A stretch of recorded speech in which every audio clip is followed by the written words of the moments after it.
Y'all ready for this?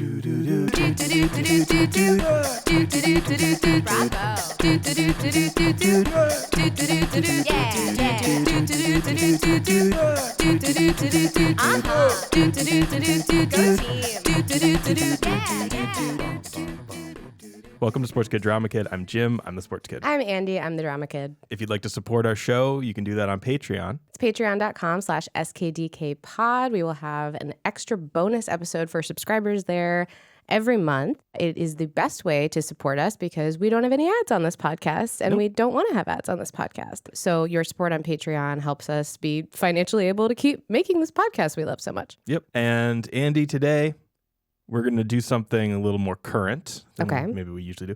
And we're going to talk about the Paris Olympics. Nice. They're coming up. They are coming up. This is a Paris Olympics pregame, baby. Nice. Okay. So I'm going to start. Get the red Solo cups out. Yeah. It's mostly fun, and then there's some serious stuff too, like always. Like any good pregame. Yeah. It's mostly fun, and then like someone starts crying because you got a little too drunk before you left. Yeah. I mean, sometimes the pregame was the best part. Oh, I fully agree that the pregame was the best part. Yeah, your friends there. Yeah, it's a small group. I always got mad whenever like someone tried to end the pregame because they were like, "We got to go to the party," and I'm like, "We're having fun though. Let's live in the moment." All of our friends are here. We have unlimited drinks. Yeah. You don't have to pay for it. I'm going to start with a little thing that I sort of wrote as an intro, and then we'll get into it. Great.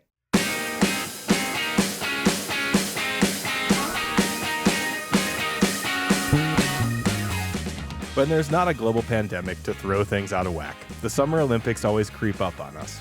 Sandwiched into that precious late July, early August window where PTO is being burned at the rate of library books in West Texas, and children everywhere start to experience the complete and utter dread of a looming school year.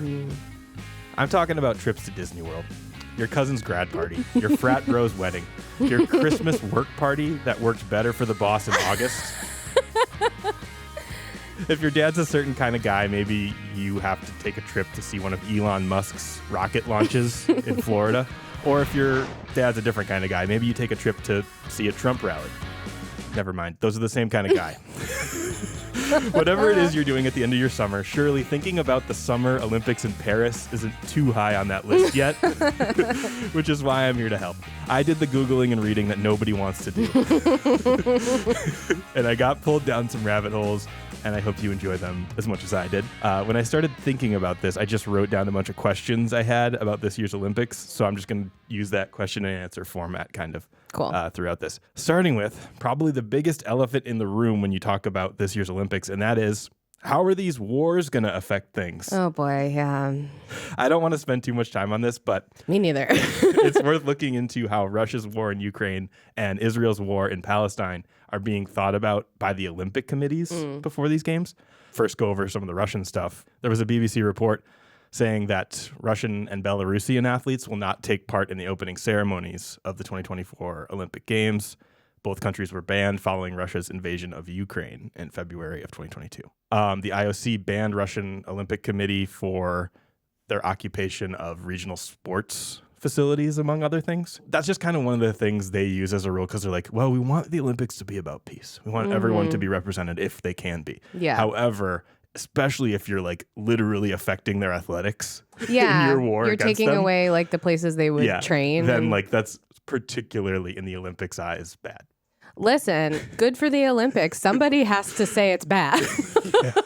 However, athletes from Russia and Belarus who qualify for the games can compete as neutrals, which we'll get into in a little bit. Okay. I feel like Russia's been banned before, right? Yeah, Usually we're going to talk about that. Yeah. For drugs. I feel like Russia is either every Olympics, it's like there's something with Russia. Yeah. Like they're called something else because they're not allowed to be called Russia. Yep, we're going to get into that. In order to be cleared to compete in Paris, Russian and Belarusian athletes must not have actively supported the war in Ukraine. That's like another little thing. Like How do you prove that? If they see that they're like on social media or being like strong, like Putin people or something. Okay. They also must not be contracted to any military or security agency.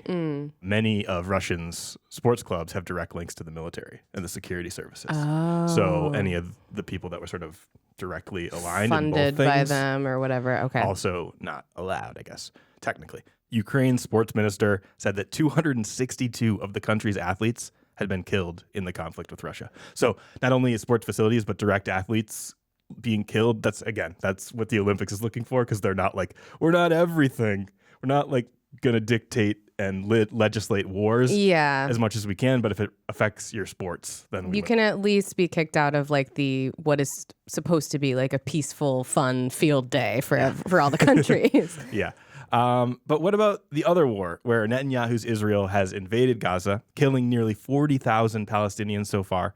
That one they aren't going to do anything about. And the hypocrisy was pointed out in a good article by Dave Zirin in The Nation that I'll read a couple little things from now. Okay. What will it take for the International Olympic Committee to suspend Israel from the 2024 Paris Olympics? Would the indiscriminate killing of Palestinian Olympic coaches be enough for such a reason? This is the question posed after an Israeli airstrike on Gaza City killed Hani El-Masdar, the 42-year-old coach of the Palestinian Olympic soccer team. El-Masdar, known in Palestine as Abu al-Abed, was a midfielder for the Al-Maghazi Club and then the Gaza Sports Club before retiring in 2018. The IOC suspended the Russian Olympic Committee for violating the Olympic Charter following its invasion of Ukraine and the seizure of its athletic grounds. As Jules Boykoff, my frequent co-writer, said to me, the double standards are glaring. Why has the IOC been so conspicuously silent about Israel compared to Russia? If taking over sports facilities are a red line, why silence as Israel converts Gaza's Yarmouk football stadium into an internment camp? The inconsistencies are glaring, to say the least. And if you want to read the full article about Hani El-Masdar, there's a huge piece with images and stuff about his whole football career in The Athletic. And I'll link that. I'm starting to see like Olympic stuff, and it's starting to feel even more like cognitively dissonant than it has been, just because like this time has already felt so difficult because there's so much bad stuff going on. And then the Olympics comes along and is like, it's field day. It's field day. All these countries that hate each other come play sports. I know. And it feels especially bleak right now. It does. I mean, I guess maybe the spirit of the Olympics can bring some people together, but I don't know, man. This year, I don't know if spirit is enough. Done so far. Yeah, I don't think spirit is going to be enough this year. Anyway, it's just very clear that the West has a major influence over the IOC. Yes, and they just support whatever those interests are. Yeah. France 24, a French news outlet, because they're hosting it, has tons of updates about Olympic stuff. And Macron, the French president or prime minister or whatever, obviously is involved in that. He said, we want to work towards an Olympic truce, and I think that it's an occasion for me to engage with a lot of our partners, Macron said, adding that he would ask Chinese leader Xi Jinping to weigh in and use his influence. The Chinese president is coming to Paris in a few weeks. I'm going to ask him to help me, Macron said. This is a diplomatic moment of peace.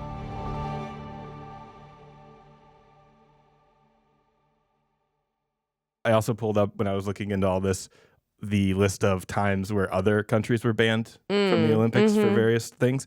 And some of these are kind of interesting. Going back to World War I, Austria, Hungary, Turkey were all banned. This is way back in 1920 in Antwerp when the Olympics were there. Germany was also banned for that, for their roles in World War I and in the beginning of World War II. Japan was banned from 1948 in London for World War II. South Africa has been banned like most of their history for their apartheid. Their history is not great, yeah. Tokyo, Munich, Montreal, Moscow, Los Angeles, and Barcelona, all the way from like 64 to 1988, they were banned from most Olympics. Afghanistan, this is an interesting one, was banned from 2000 in Sydney for like discrimination against women and prohibition of sports in their country because like the Taliban had taken over at the time. So like human rights violations, I guess, and because the West didn't like Afghanistan. Yes. Again. Yes. And then Russia, of course, we talked about 2016 in Rio and 2018 in Pyeongchang and 2020 in Tokyo and 2022 in Beijing for doping. Right. And then the latest ones now because of war. Yeah. And doping. The doping ones in Russia are like, you'll watch the Olympics especially like figure skating, I remember. And there was one figure skater who was amazing. And she was like, I don't know. Yeah, Kamila Valieva. She was young. And everyone was like. She was incredible. She was incredible. By far the best person. Yeah. And I remember everybody was like, well, she's so young. There's no way she's like being doped. And then. Yeah, she was. Yeah. So what's the deal with Russian doping this year? They can compete as individuals, but under the acronym AIN, which is like a neutral individual athlete, but in French, atletes individuales neutrales. Okay. Or neutres or whatever. There's also many less participants from Russia and Belarus than usual. Yeah. Only 55 and 28 respectively. And their max amounts in Tokyo were like 300 and 100 from each country. So considerably less athletes. All right. So enough of the serious global politics of the Olympics. And we'll move on to some of the petty drama that's happening with the planning. Oh, I feel better. Okay, good. Most of the rest of this is like super fun. So what planning drama is happening? So first of all, there's a lot of security concerns impacted by the announced plans for the opening ceremony to take place as a public event along the River Seine. Oh, so like the Olympics are like in Paris. Paris, yeah. Like I was picturing Paris, but like in the way that like people say they're from Chicago, but they're from the suburbs. Or like in my case growing up, like I would be like, I'm from Philadelphia. It wasn't. It was from 25 minutes outside Philadelphia. That's kind of what I thought, because I'm like, you need giant spaces. Some of that stuff's got to be, right? But like the heart of it's downtown, right? Yeah. I don't know. I mean, I was in Paris in 2009, so it was a long time ago, but like it's a city. You're like in the city. So yeah, apparently the initial plan was to have capacity along the whole river for up to 600,000 people. Oh, that was cut in half to 300,000 by cutting spaces and like blocking spaces for watching, because they have to somehow limit what they assume is going to be like everyone in the city and the country coming to celebrate and watch, because it's going to be really cool. It's going to be on the river, down the river on boats. Okay. This is bringing up a very, very specific memory for me of the Medford Lakes Canoe Carnival. Oh my God, didn't you, our friends, the Physics? Yes, I talked to our friends about this once, because like it's just a weird niche event if you're near the Medford Lakes part of New Jersey. We used to go because my parents had family friends who their parents lived on a lake. I don't know.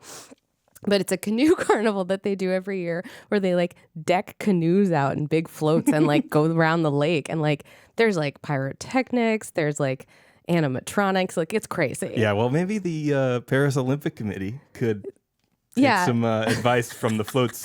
Macron, I suggest you reach out to the community of Medford Lakes about their canoe carnival. They can maybe help you out with logistics. Yeah. Because I'm thinking about it, I'm like, if you want to do the opening ceremony along the Seine, it's going to have to be like a moving. Yeah. It is. Okay. Yeah. Yeah, it's a like a parade. Boat parade, essentially. Yeah. The July 26th event is set to be the first Olympic opening ceremony held outside a stadium. About 10,500 athletes will parade through the heart of the French capital on boats on the Seine along the route, ending in front of the Trocadero. Okay. Here's a little video about it, because you got to kind of see the vision, you know. Paris 2024 is breaking traditions and tearing down stadium walls.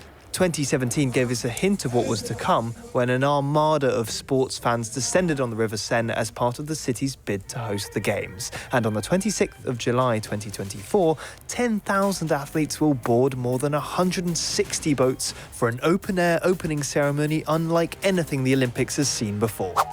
As I thought, like there's not a lot of room along the sides of the river or on the bridges over the river. Yeah. It's going to be crazy. It's going to be crazy. I mean, it looks like it's going to be really, really cool, but it's going to be crazy. Yeah. One of the rules is French government also decided that tourists won't be given free access to watch the opening ceremony because of security concerns. Free access will be invitation only to like French people. Okay. So I think invitation only. That's weird, because like, oh yeah, well, you come all the way there and then you got to pay to see the opening ceremony on a public river. Well, also like, what if you don't get an invitation? Like you live in Paris, you're a French citizen, you're like, I did not get invited to the Olympics. An invite? I can't even walk down there. Another little piece of drama with the Olympics is Olympic logo drama. Have you seen it yet? No. The new logo. There's a logo? Yeah, there's always a logo. Isn't it just the rings? Yeah, it's the rings, but then there's a specific country one. And this I'll have you read from for a little bit. Okay. This is an LA Times article sort of questioning the logo when it came out. Is it an Olympic logo or a coquettish scamp? Oh my God, it is kind of sexy. Can you describe it? It looks like you know that Pixar, was it Pixar or DreamWorks, that cartoon movie recently? She was a flame. The DreamWorks She's flame. like a sexy lady flame. Yeah. I didn't watch it. Me neither. Yeah, it looks like a little, or it looks like a woman's head shaped like a circle. She's got like a cute little fuck ass bob. And she's got like little lips. Why does it have lips? I think the lips are sort of supposed to represent Paris and like love and like, because it's like, you know, the sexy city. Sexy city. Yeah. Oh my God. Yeah, it looks like a sexy little flame. You know, it's kind of like one of those things where you look at it and you got to see both things. I just saw like the woman. Yeah. Now, I was always kind of looking at the flame. Yeah, I wasn't looking. It looks like a woman with like a little hairstyle. Yeah, with no eyes. Yeah. I don't know if I used the term fuck ass Bob correctly, but as if there wasn't enough to argue about in the world today, the new logo for the 2024 Summer Olympics in Paris has sparked a voluble and often hilarious debate. The Art Deco inspired design combines 3 images: a gold medal, the Olympic flame, and a pair of lips meant to evoke Marianne, the French national icon. At least that's what Paris 2024 organizers say. Since the logo's debut earlier this week, interpretations on social media have veered in markedly different directions. Some say the design reminds them of the logo for the dating app Tinder. Others liken it to an advertisement for a beauty salon. That is what it looks like. Oh my God. Yeah, you've never experienced this, but maybe you did, like growing up with your mom. Like when you go to a beauty salon, maybe not present day, but it used to be you could like look through books of like ladies' hairstyles. Yeah, 80s ladies. Yeah. That's what this looks like. Oh my God. Yeah, like always shot with a lens with like a lot of like. Yeah, it's like they put Vaseline over the probably lens. Did. Yeah, for like that sort of glow. That like boudoir kind of like 80s, 90s glow. Yep. And then it's always like the ugliest short haircuts you could never ever imagine like pulling the off. images have been cropped out and they're surrounded with like various like Art Deco shapes. Oh yeah. Oh my God. That's really, really funny. That is actually what it looks like. Twitter has given rise to a running thread about the supposed and extravagant life of the logo. Yeah, this is good. The French Olympic logo tumbles out of bed on a Parisian morning, one tweet states. She tousles her messy bob, dons Breton stripes and ballet flats, and whisks down the stairs from her 5th floor apartment to grab a baguette before enigmatically texting 2 men who were pursuing her romantically. Yeah, it's very like Amelie logo. Yeah. Says another, quote, Leonard Cohen's 3rd album is entirely about a train journey he had from Paris to Brussels, sitting across the aisle from the French Olympic logo. They never spoke. That's really good. Yeah. That's really, really good. For what it's worth, organizers have published the results of a quick survey. They say it shows 83% of French people approve of the design. Because of course. Yeah. So yeah, that's the logo drama. That's really funny. I think it's cool because they tried to make it specifically French, but what can we add to this to make it extra French? And it's like a cute little pair of lips, a cute mouth, because we're cute. We're French. Yeah. Here is another cool video about the medals. Okay. These are the first look at the Olympic medals that the 10,500 athletes from around the world are going to be competing for in less than 6 months. And get this is very cool. This is a piece of the Eiffel Tower. What? The Olympic Committee here, the Paris organizers, have been given special permission to get a little piece of the Eiffel Tower that's been embedded in each one of the medals that are going to be given out to the winning athletes. So when people win, when an athlete wins, it could be Simone Biles, it could be Kylian Mbappe, who knows? When they take home one of these medals, they're also going to be taking home a little piece of Paris history. That was super cool. That is cool. I hope they didn't take anything structurally significant from the tower. Yeah. Oh, man. Yeah, we're going to take it all off the right leg. See what happens. I don't know, because I'm like, they have to make a lot of Olympic medals. Like, where'd they pull it from? Or was it not real? I don't know. If it is real, which I hope it is, that's actually unique. Yeah, If you no, get that's really cool. You have it for your whole life. Not only is it a gold medal, but it's like something. It's a piece of the Eiffel Tower. I mean, it's cool. I mean, the Eiffel Tower, it's big there. I've heard. So now I'm going to move on to another question I had, which is, I saw that there's going to be a surfing competition, and that was introduced in Tokyo. Oh, okay. In the 2020, I think, Olympics. I mean, it should be. Surfing is like an incredible athletic feat. Yeah, and they're doing that again, but I was like, well, where are they going to surf? Yeah. It's Paris. Not on the Seine. And they're going to have the surfing competition in Tahiti. And why Tahiti, you ask? Well, colonialism is why. Tahiti is part of French Polynesia. Oh. Yeah. French Polynesia is a semi-autonomous territory of France with its own assembly, president, budget, and laws. France's influence is limited to subsidies, education, and security. Tahitians are French citizens with complete civil and political rights. French is the official language, but Tahitian and French are both in use. However, there was a time during the 60s and 70s when children were forbidden to speak Tahitian in schools. Tahitian's now taught in schools. It is sometimes even a requirement for employment in Tahiti. Good. Yes. In the 1980s, France tested nuclear weapons in French Polynesia. The cloud blew the wrong way, and Tahitians were majorly affected, and the whole area had major environmental fallout and one of the most lively, diverse aquatic environments on the planet. This drove Tahitians more toward wanting their own independence. In September 1995, France stirred up widespread protests by resuming nuclear testing in the French Polynesia. The test was on January 27th, 1996, and then on the 29th, they announced that they would comply with a comprehensive test ban treaty and no longer test them. They were like, we just want to get one more just want to get one more off, kill a few more corals. We're super close to making a really fun explosion, and we just want to do one more. It's going to be really big. We promise, if the wind stays how it is now, it won't even matter. And you know the wind, very predictable. Predictable, doesn't just go how it goes. Here's a video from Al Jazeera about this. France carried out its first nuclear test in Algeria in 1960. But 6 years later, the operation moved to the South Pacific. 193 tests took place in French Polynesia over 3 decades, up until 1996. A new study claims France has concealed its true impact.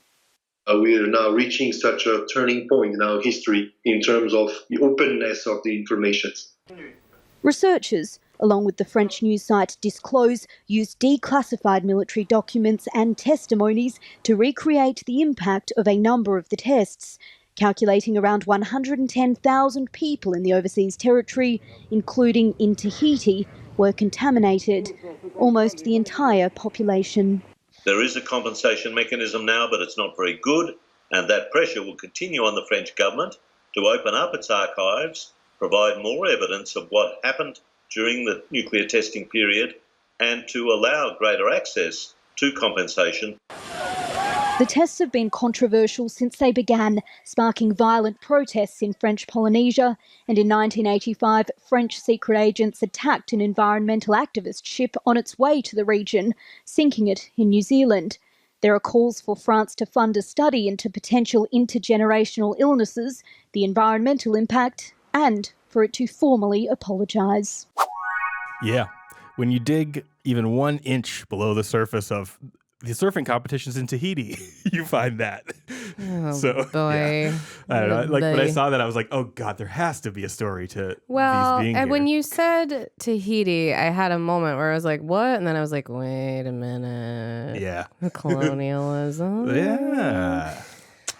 Luckily, they do seem to be like trying to give power to indigenous people. Yes, that's great. Like in a real way.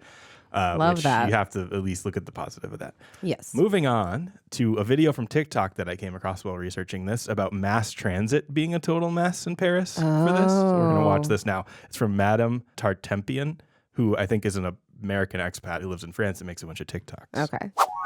The Olympic Games are coming to Paris in a couple of months, and the Parisians are not excited about it. The past year or so, there has been government campaigns to try to get people to work from home, to try to leave Paris, to take your vacation at that time, because we know that it's going to impact the overall infrastructure, having that many visitors in an already pretty crowded city. And recently, the Ministry of Transportation came out with an interactive map. I'll leave the address if you're interested to go see, of which transportation stations and lines are going to be impacted during the period of the games. If you're not super familiar with Paris, know that many people on a daily basis use public transportation. Yes, some Parisians have cars, but if you live and work in the city, it's way faster to take public transportation, take a bike, or even walk sometimes than trying to get stuck in traffic getting across the city. So the information about the public transportation lines that are impacted or to be totally avoided is so bad, it's almost comical. This is a message literally on the website asking people to use different lines, which is that doesn't even make sense. If I live in a certain area and I'm trying to get to a certain area, I can't just take any metro line. And also try to take them at different times of day. It's going to be interesting to see how employed people are going to put into place that type of a strategy. And then, of course, to work from home if possible and if allowed by your company. Actually, even input a particular station to see how it's going to be impacted. As you can see here, Gare du Nord, which is one of the biggest stations in Paris, it's saying that during these scary red peaks, it's going to be 15 minutes wait time. I'm 15 minutes is pretty good. I was just going to say, when I watched this video, that was the one thing. I was like, wow, they really have it good with their public transit, because if 15 minutes is I was like, 15 minutes is pretty standard to wait for the brown line. Even though it should be way less. It should be. It used to be. I mean, one half of me is like, wow, they have really good public transit and information about it. If you can go to an interactive website and be okay, well, if I'm going to take this train, yeah, but it was pretty bad. Yeah, I can imagine. But I'm comparing it to the CTA where you're if the Olympics were in Chicago, I would leave. Well, yes, I would leave. But they'd close all the trains down for some reason, just because they were we don't want to deal with it. No. Or I mean, do you remember when the NASCAR thing was downtown? I mean, that didn't affect us very much because it was downtown, but I was about to say the most information you get when the CTA is going to be doing something that's going to affect it is there's a piece of printer paper with the information stuck on a pole, or you're on the train and the conductor's in about 2 minutes we're going to close off the train. We're not going to be able to get you anywhere in the city on where this train's going express to Howard. Doors closing. Then if someone comes over the thing, you're at Belmont and you're trying to get to let's say you're going south, just one stop to Fullerton, and this train's going direct to the loop. Yeah, you're exactly. Fuck, no. All right, so one more funny thing. I saw something on TikTok about a poop river being used. I've seen some of this. There's a TikToker again that I'm going to show a video of. Basically, this is an update, but the initial protest was there's going to be some swimming events in the Seine itself. It has been being cleaned for years in preparation. Macron himself said he was going to swim in the river to prove its sanitation. And the Parisians were like, no, it's the dirtiest river ever. It cannot be clean. No one should swim in there. Don't do this to them. And as a protest of how dirty their river is, just day in and day out, and for the Olympics, it shouldn't be swam in, they threatened to poop in the river and have it all show up at the exact time that Macron would be swimming. That was the plan. Is he disliked overall? Yeah, or? I think Okay, so. gotcha. So people were like, oh, if he's gonna to swim to prove that it's fine, we're gonna shit in the river. And someone made a website with times and on the flow of the river, where you would have to shit and what times it would all show up. I mean, I can't really do that on command. I wouldn't be able to participate. I know, but it was just kind of a funny thing. It's not going to happen. That's but it's such a nightmare. Yeah, pollution in the Seine has been a major point of contention in the run-up to the Olympics. The French government has spent nearly $1.5 billion already trying to clean the river enough to make it swimmable. Oh, my God. Officials announced that the test results from mid-June show levels of E. coli and other bacteria in the river. That's not good. That's my nightmare. Yeah. I don't know what I would do about that. Like, if I like made the Olympics and I'd be like, I'm a swimmer, this is like my chance, I get to go to the Olympics, and then like my very bad medicated anxiety and OCD would be like, I am not getting in a dirty shit river. A couple more things. I'm just going to go through an article from DW.com, just with a list of different problems facing Paris ahead of the Olympics. We'll just kind of rapid fire. One thing they're concerned about is all the booksellers being banned. There's apparently a whole market of Parisian old books sellers that have these. Oh, and they're like along the Seine. Along the Seine, and they're going to get kicked out. Homeless people are being removed from the city, sort of forcibly. Approximately half of France's 200,000 homeless people live on the streets or in shelters in Paris and the surrounding Ile-de-France region, where they stand to benefit from better job chances, access to charities, and contact with family and friends. According to the government figures disclosed to CNN in September, around 1,800 homeless people, mostly migrants, have been transferred out of Paris since April 2023 to alternative locations across the country, a rate of just over 50 people per week. Are they just like kidnapping them and putting them in vans and just driving them away? In so many ways. Yeah. So that's been a big controversy. People are like, you're just removing homeless people so it doesn't look like we have homeless people. Yeah. So the Paris that people are going to experience is not going to be actual Paris. There's also a huge bedbug panic going on. One of your visceral fears. So people are a little worried about that. And then bedbug paranoia was like the flashpoint for like most of my mental illness. Yeah, I know. And then, so that's just another sort of list of other things going on. So, yikes. Every Olympics, there's always these articles. They're like, they're so unprepared, or there's so many problems. And I think overall they are prepared, but like, I mean, the thing is, it's like it's a crazy thing to have to prepare for. I mean, it's like on a smaller scale, anytime someone's planning a wedding, they're always like, we're not ready. It's chaos. We have to buy the plates. Planning any large scale event and an event of this size, like obviously, I'm just like, I'm of the mindset of like, don't do it in the middle of a very populated major city that people are like needing to like move around, and like in the heart of it. Like it's cool for like TV. Yeah. And for people being there when it's in the heart of it. But other than that, it's really just like impractical. say it's in Paris and like move it out to like a field in Normandy or something. Now we're going to move on to a question that I had, which is who are some of the Olympians that we should be looking out for as you try to get a handle on what to watch when you can watch so many things soon. And the first one is super cool.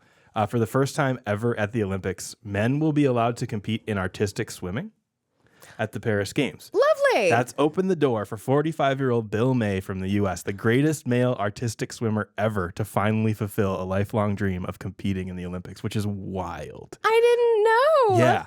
And so here's a little video from NBC sort of about this with Bill. What do you think of when you hear the words synchronized swimming? A lot of people think like the movies back with like Esther Williams and like the flower caps. There's actually a lot you may not know about this Olympic sport. First, it's now called artistic swimming, and it's not all flower caps and cinema. It's a difficult, intense, and painstakingly detailed sport. Oh my God.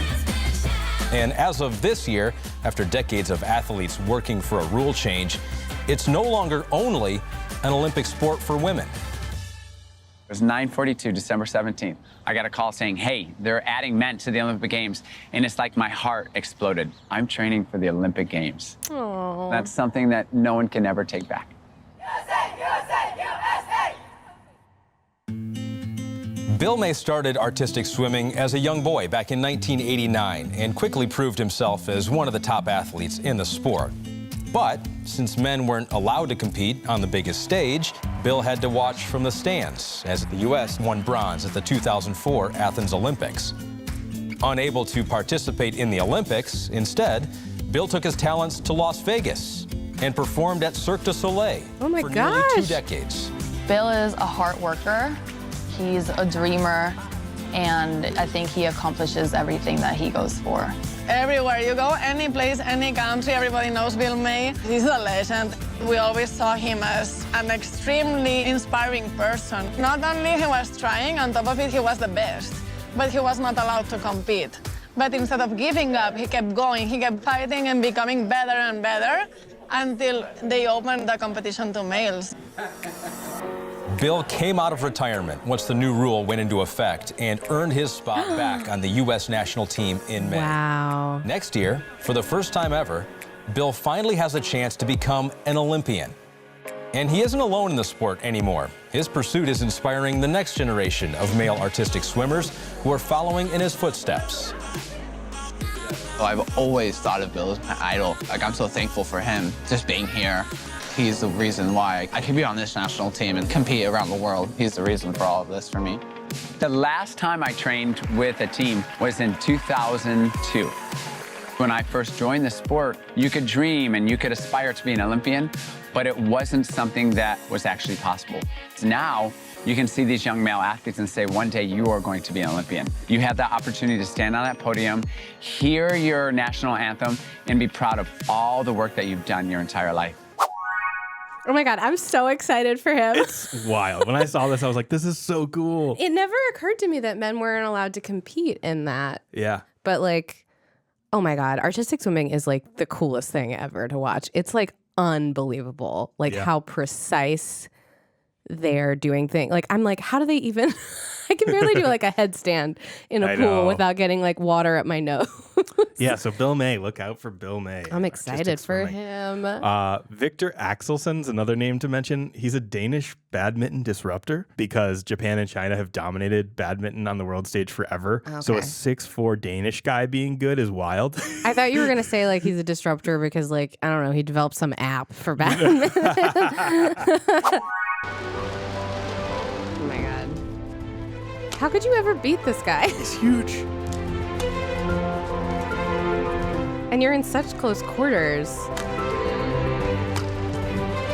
Yeah, it's the type of thing where usually everyone's like a little small, wiry person. Yeah. That plays this, and he's like a giant. He makes it 6'4". look like really, really easy. Yeah. Another name to look out for the basketball fans out there, college basketball fans, Jimmer Fredette. He's going to be playing with the U.S. in 3-on-3 basketball. There's 3-on-3? Yeah, they added 3-on-3. That's fun. Yeah.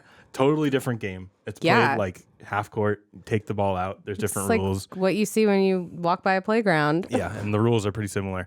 There's 3 other guys. Jimmer Fredette is worth mentioning because he was like a 3-point phenomenon at BYU in college. Everyone thought he was going to be like a 3-point legend, but he was okay, but he played for a little bit. And so he was in the NBA, but he is no longer. The 3-on-3 team is like a bunch of people that played just like college and stuff, and like Jimmer Fredette. There's only 4 people on the team. Oh, wow. One of the other people is Canyon Barry, one of Rick Barry's other sons. Rick Barry, the guy who just did foul shots with the underhand between his legs. A couple other ones here. Kelly Chang and Sarah Hughes were beach volleyball partners at USC, and now they play together for USA in the Olympics, which is cool. Oh, that's cool. Yeah. Dominika Banovic of Lithuania is the most popular or favorite in breakdancing, a new sport this year. Breakdancing? Yeah. Banovic is just 17, and here is a little video. She goes by B-Girl Nika. Okay. Oh my gosh.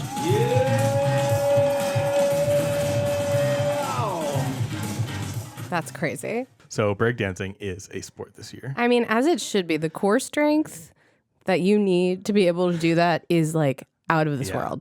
Wild. You could hold up the Eiffel Tower with your core strength if they took too much out of it to make the medals. Another name worth mentioning is Nelly Korda, who we haven't mentioned on the podcast. She's like the best LPGA women's golfer who's won like everything lately and is looking to repeat as a gold medalist. Hell yeah. Other golfers, Xander Schauffele, Scotty Scheffler, Wyndham Clark, and Colin Morikawa will be on those names the men's are golf team. Always on the TV on Sundays, yeah. Heard of him. Sky Brown is another name worth mentioning. It's a 15-year-old skateboarder from Great Britain that is like massively popular with the youths.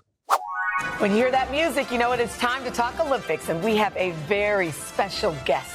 this morning. Yes, we do. Sky Brown burst onto the scene at the Tokyo Olympics when she became the youngest member of Team Great Britain, taking home a bronze medal at just 13 years old. Well, now at the ripe old age of 15, Sky's getting set to compete in Paris this summer. It's my favorite thing, it's my favorite toy. It's when I'm skating, it's my playground. I get to express myself through it, and I just have so much fun through it. I don't know what life would be without it. So thankful for it. I'm watching you. It's just like it's an extension of your legs. Like you said, it's this toy that you've always had.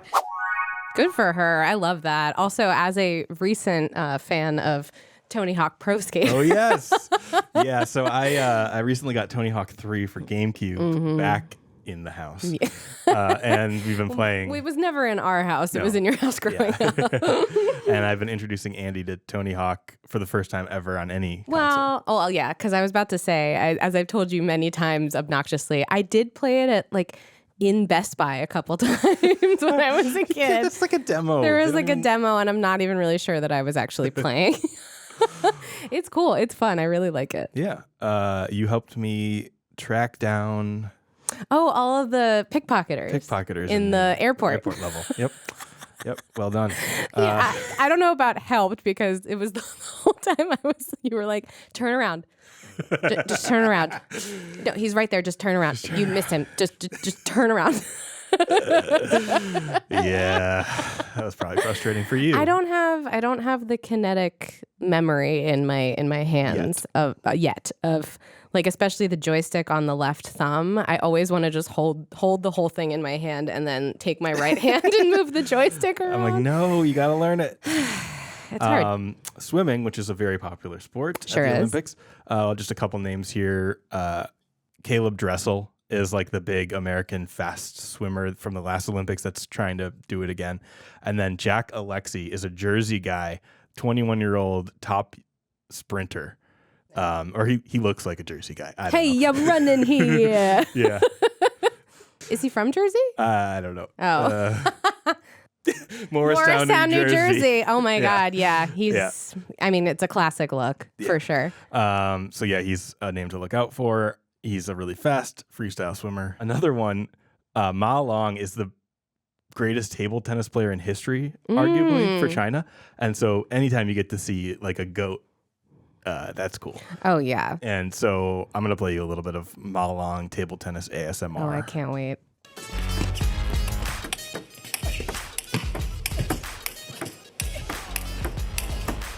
This is the craziest thing to watch. Oh, my God. What a rally! I grew up playing ping pong, so it's always fun to watch quite pros. good, actually. I'm yeah. okay. I don't have a table, so I can't hone my skills. Yeah. We had one in our basement, but it was so fun. Most people who had ping pong tables in their basement that I knew of growing up just used them for a storage surface. Yeah, ours eventually went that way. Yeah. So another name, Noah Lyles, is a U.S. sprinter and sort of the face of the American track and fields sort of armada this year. I heard the name, yeah. And here's Noah Lyles on Fallon for a little bit. Thank you. I'm honored that you're here. The fastest man in the world is a title that you earned at the 2023 World Championships. It's got to feel good to say that you're the fastest man in the world. It does. It feels very good. Give people an idea of how fast you are, of your speed. How fast are you running at your fastest? I'd say 26 miles per hour. So if I ran in a school zone, I'd get a ticket. But as a sprinter, you can't rev up to 26 miles. You have to start at 26 miles an hour. No, you don't have to start, but you got to be dang close. If you're starting at 5 miles per hour, I'm sure everybody gonna run away from you. Yeah. I mean, you just go. Your muscles are just ready to go once you go. Yeah, I'm putting about. So if you've watched track, we had used blocks when we first start. Yeah. I'm putting more than 300 pounds of force into those blocks. What? That's insane. And you got into this. I didn't know that's what the blocks were for. I've always just viewed them as an inconvenience of we get you in the worst possible position to then get up and start running. But I didn't realize you push off of them. You that makes sense. It, yeah. Also, no flack to Jimmy Fallon. Oh, flack to Jimmy Fallon. Okay, fine. He just goes, "You what? That's insane." He's such a bad interviewer. Like, he's been doing it for so long. And listen, I get tongue-tied a lot on this podcast. But every time he's asking someone a question, he's like, "But you would, and would you gotta be." Like, get to the question. Please get to the question. Another name in women's track is Sha'Carri Richardson. Yes. Who would have led the U.S. sprinters in Tokyo after winning that year's U.S. trials, but a positive marijuana test cost her a chance to compete at the remember this. Since then, however, Richardson has been on a revenge tour of sorts. Love it. Winning 100-meter gold at the 2023 World Track and Field Championships and leading the U.S. women's 4x100 relay team. Hell yeah. I'm rooting for her. Last 3 names that I thought were fun. Brianni Page is a Great Britain trampolinist, and I just didn't know this existed at the Olympics. I did not either.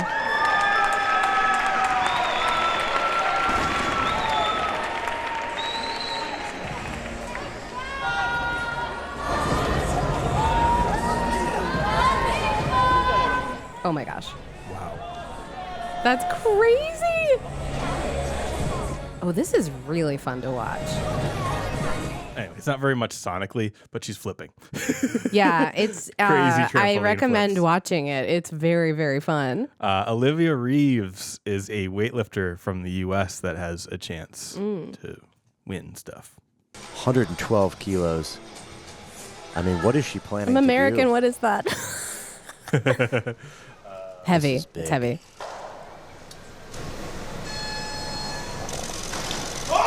Oh my Lord. Oh, and an audible gasp from the audience. Strongest I have ever seen her. She made that look very easy.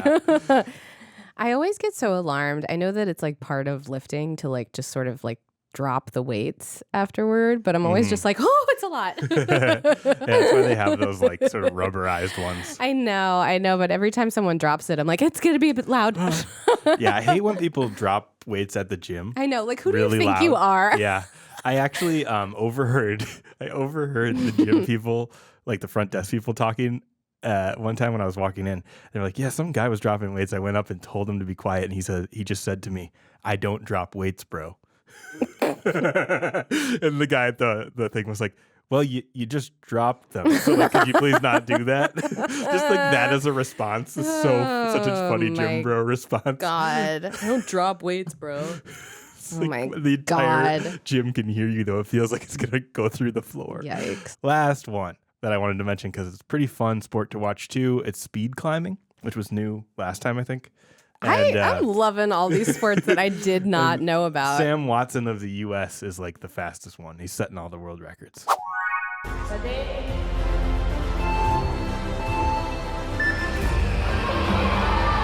Oh my God.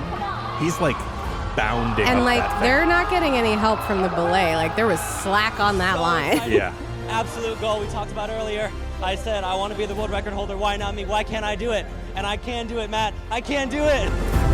Oh, what a cutie. Yeah. Sam Watson. Look out for that guy. That's crazy. So you know how I showed you that B-girl Nika? Yeah. Breakdancing is new in the Olympics this year.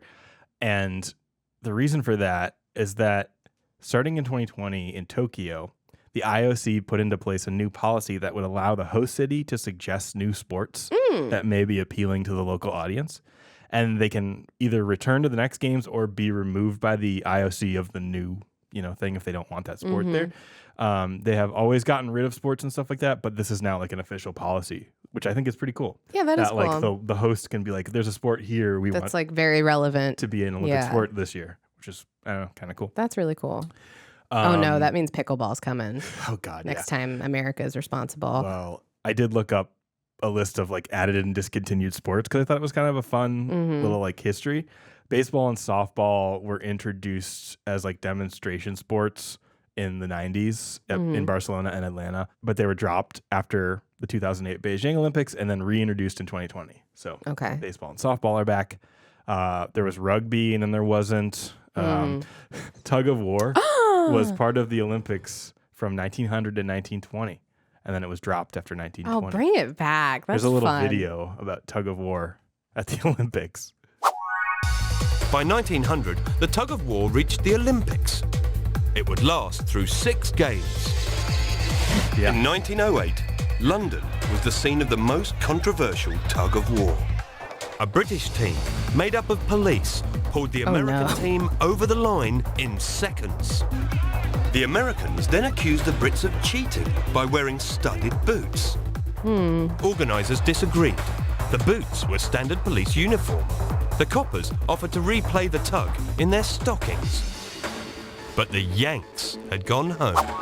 They should bring back tug of war. That's just pure strength. Let's just see what countries my God. can pull. I have like a visceral memory of like doing tug of war for like color war at overnight camp, and like I don't know, like not that I contributed much, but it's such a crazy feeling to be like part of like a bunch of humans, part of like a force machine trying to like. I feel like in the event this comes back, right? Yeah. And we're putting together a team, like the U.S. would have a strong team of offensive linemen. Yeah.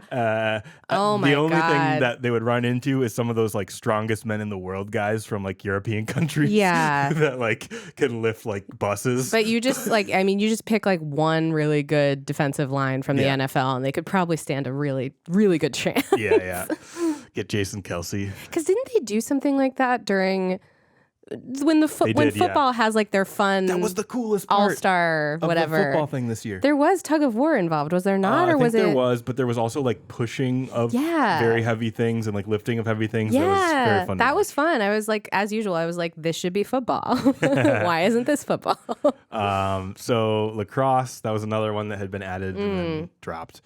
Cricket was added and dropped over the years in different forms because they do like different formats of cricket. Sure.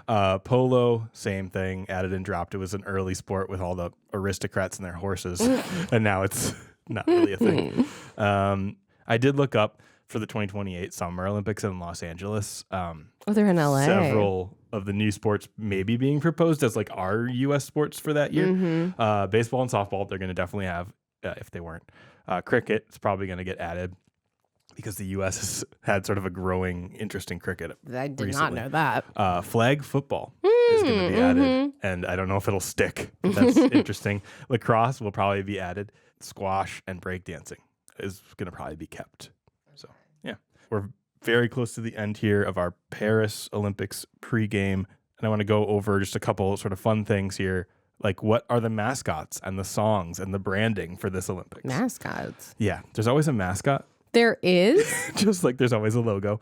And this year, the mascot is the Phrygian cap, a cap worn as a French revolutionary symbol of freedom, was made into the mascots for the 2024 Paris Olympic Games and Paralympic Games. And I'm going to play you a little video of what that means. Okay. Meet the new mascots of the 2024 Olympics and Paralympics. Hats. The Paris Organizing Committee for the Games recently unveiled the Phrygian cap, also known as the Liberty Cap. Now, despite the mascot's whimsical look, there's a deeper meaning. The hats were a symbol of the pursuit of liberty in the American and French it's like a three-cornered hat. And the choice to use it for the Games may be an effort to link modern France with the ancient world. The brand director for Paris 2024 says the Phrygian cap is a symbol familiar to generations of French people, but it goes far beyond that. It's everywhere, from schools to town halls, even on stamps. It's part of society. Organizers said they didn't want to choose an animal or other creatures, but something that encompassed an ideal. In July, organizers unveiled the slogan of the 2024 Olympics, Games Wide Open, and said they plan on holding the opening ceremony on the Seine River. Can you go back to the image of, there was like a drawing of the cap like on the rings? Oh my God. Wow. This, I mean, I'm sure I'm not the first person to say this, stating the obvious. It looks like a little like scrotum, right? I don't know. It reminds me of in Superbad when he's like drawing all the different like phallic things. Like it. I just sat there and drew pictures of dicks, like a man dick. I mean, it's cute. I really like it. I don't know what the mascot of the Olympics is supposed to achieve, because I didn't know that there was a mascot of the Olympics ever. But like for me, this is just pure whimsy. Yeah, it is. Which I'm fine with. There's always a pretty whimsical mascot. Who are the big sponsors this year? Anheuser-Busch InBev is a big American and Belgian and kind of world-owned beer company that owns tons of beer brands like Bud Light, Budweiser, Goose Island. One of their brands is Corona. There's been some pushback about AB InBev as a sponsor for the Olympics because beer and sports, though they mix in the audience, they don't really mix with athletes. Also, some countries don't drink alcohol, and all the negative effects of alcohol are more in the know than they've ever been. So it's just kind of a controversial sponsor as a main sponsor. Also, people are going to pee in the sun. Yeah. One funny thing to come out of this is because they want to show that they make products for athletes too. AB InBev has Corona Cero, which is going to be a non-alcoholic Corona that's going to be the main product that you'll see them pushing. Interesting. Yeah. So be prepared for a bunch of Corona Cero ads. NA beer is having a real moment. Yeah, the big companies are making them now. This year's Paris Olympics has its official beer, and it's a non-alcoholic one. Anheuser-Busch InBev naming its alcohol-free Corona Cero as the official beer of the Games. The maker of Budweiser, Corona, and Stella Artois will be a worldwide Olympic partner. Are they actually going to drink it? And as drink companies globally try to adapt to consumers curbing their alcohol consumption, AB InBev says the spotlighting of Corona Cero at the Olympics is part of its efforts towards responsible alcohol consumption and moderation worldwide. We're now less than 200 days away from this year's Olympics. Responsible. So we weird. want people to buy as much beer as possible, but we also want them to be responsible with it. It's just But we also don't want to come off like we're promoting beer. So we're promoting non-alcoholic beer. The whole thing is just so backwards. They think that people still buy beer. Just advertise your beer. No one's gonna buy into that. I don't know. Change it to apple juice or something. Yeah, let's I'm not let's gonna get be Mott's involved. sold to buy your Cero, even though that does look good. Get Simply Orange on the line. All right. And then lastly, if you want to watch any of what we just talked about, how do you do that this year? And if you're a big time Olympics head, it might be time for you to get Peacock if you don't have it. One little piece of actual practical advice, we did get Peacock free with our Comcast account. So if you have, your cable provider wherever you're from, they probably offer you some things. So maybe. Yeah, I mean, everything's bundled now. I paused my Hulu for a long time and I went back after 4 months and they were like, welcome to Disney. And I was like, wait a minute. So the reason for getting Peacock, maybe, like I mentioned, the reason for mentioning that is that you'll be able to see every single event live on Peacock now, which makes sense. They should have done that already, but they should have. They now have it completely streaming, available online. You can watch anything you want to watch live or after. So what you're saying is this is what's going to be on the TV for 2 weeks straight. Maybe. Just because all hours of the day it's on. You claim you don't do this, but you do this, where you will put sports on the TV, mute it, leave the room, and then I will enter the apartment. You are in your office with the door closed, but there's just silent sports playing on the TV. Well, I'm going to go back to it. And I want to I like to look out and check the score. No, I know. If I I'm understand watching it. Something. Yeah. There's a 6-hour time difference between Eastern time zone and Paris. They're 6 hours ahead of us, so we'll be able to see night events live during the afternoon and afternoon events in the early mornings, etc. And then they'll do a recap at night. Okay. I'm actually looking forward to this. I didn't know the variety of sports was so great. I feel like when I think of Summer Olympics, I think of track and field and I think of swimming. And then I can't really think of anything else Gymnastics. Gymnastics, yes, obviously. Yeah. But there's tons of different sports, niche sports being included because of the, games specific sporting policy, which is interesting. I'm excited about that. But yeah, that's our Paris Olympics pregame, getting you a little bit caught up on what's going on. Please don't poop in the river. Yeah, if you go and you're allowed to go down to the river. And if you go and you stay in a hotel, please check for bed bugs. And if you go and you have a little extra money, we'll Venmo you or something. Can you get us one of those Phrygian cap mascot? Yeah, I want a little guy thing, or we're gonna have to order one. And if you are someone who wants to have a nice time in Paris, go a different time. It seems like. Yeah. And once again, if you'd like to support the show, you can do that on Patreon for monthly bonus episodes and just helping us out. Yep, as low as $3 for an extra monthly bonus episode. As low as $3. And as high as whatever you want to give us. All right. Well, goodbye. Love you. Bye.